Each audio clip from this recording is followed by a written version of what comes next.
Russia is that big Ukraine peace must give up deal. eastern Donbas, the region that is Ukraine's industrial powerhouse and provides approximately 56% of the country's hard coal reserves. The second Russian demand is that Ukraine should renounce its ambitions to join the NATO military alliance. Now, Kiev has been eyeing the alliance's membership for years and years now in an attempt to embrace a more European identity, much to Russia's dismay. Now, Putin's third and fourth demands are that Ukraine must remain neutral as a country and lastly, keep Western troops out of the Ukrainian territory.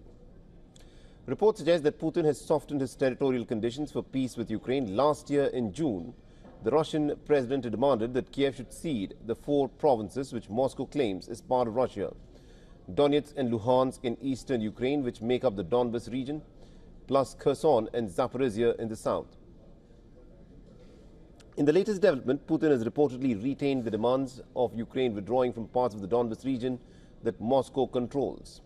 In return, the latest reports now suggest that Putin is willing to halt the current front lines in Zaporizhia and Kherson.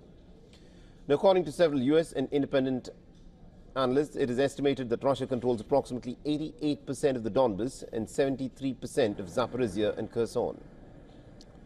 The developments have come a week after the Russian president met with his US counterpart Donald Trump at a summit in Alaska. Trump then met with his Ukrainian counterpart Volodymyr Zelensky and leaders of 7 other European nations. Security guarantees have been a big part of the multilateral discussion that took place earlier this week at the Oval Office.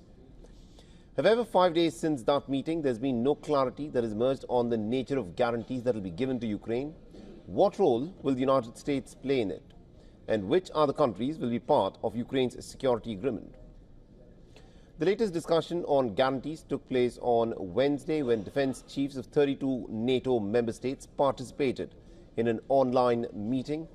The military chiefs are contemplating mechanisms of how a combined security force might work in Ukraine, especially after Trump had already denied presence of the US boots on Ukrainian soil.